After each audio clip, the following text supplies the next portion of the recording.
Solidarity forever. Solidarity forever. Kuhitũkĩra ndũmĩrĩri ĩrĩa ĩrekereirio thutha wa gĩikaro kĩa mwanya gĩa kĩama kĩa MANATHI bũrũri-inĩ nĩ mwandĩki mũkaru Seth Panyako. KNUN ĩheanĩte notithi ya gwĩtia mũgomo wa kĩbũrũri ihinda-inĩ rĩa thikũ 7 ciũkĩte wona akorwo thirikari nene na iria cia kaunti itigũkorwo ikinyanĩirie kĩhĩri kĩa mendekithia marĩa maiguithanĩirio ngirimiti-inĩ ya gũcoka wĩra ya mwaka wa 2017. But we further give the two levels of government the following notice: that failure to address the grievances and provide clear roadmap for implementation within 7 days will prompt the union to escalate the matter and engage the nurses for a nationwide industrial action. So if these issues are not resolved within 7 days, we will engage our members across the country with a view of going for a nationwide industrial action for these issues to be resolved. KNUN hinyĩrĩirie MANATHI nĩ metereire ihinda rĩa kũigana magĩtanya thirikari nĩ kũhingia ciĩranĩro ciayo, ũndũ ũrĩa matigĩte marĩa hinyĩrĩrĩku mũno ngoro-inĩ, akiuga no nginya mendekithia ma kamĩtĩ ya kũnyabara mĩcara SRC mahingio ihinda-inĩ rĩa thikũ 7. Workers of the county government have been discriminated for a very long time. The best way to do if the county government cannot manage human resource, especially for health, the honorable thing for them to do is to return this health function to the national government.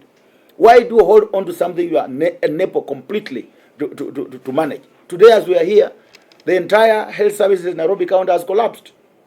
Everybody's on strike. Doctors are on strike.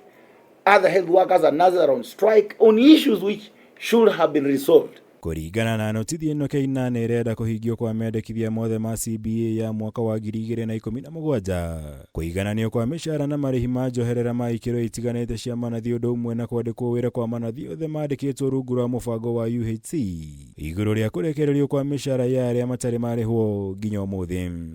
The union urges all employers in public sector, both national and county government, to 1. Respect the legal framework governing remuneration and human resource management.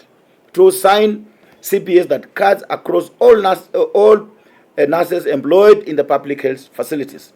Immediately release the salaries for all UHC nurses who have not been paid since July last year.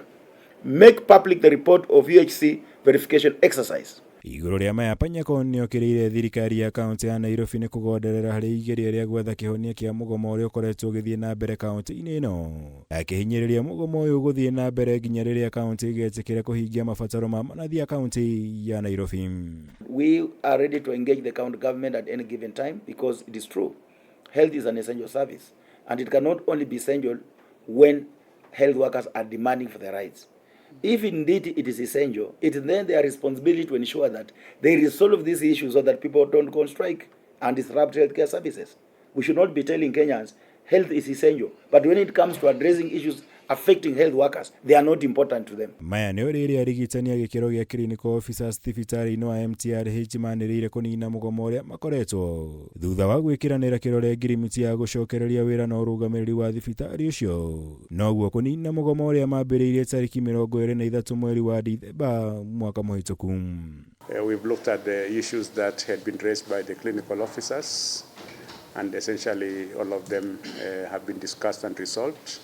And we believe our patients will benefit by the coming back of clinical officers to work. So I really want to thank Kenya Union of Clinical Officers Union, led by the Secretary General who is seated next to me.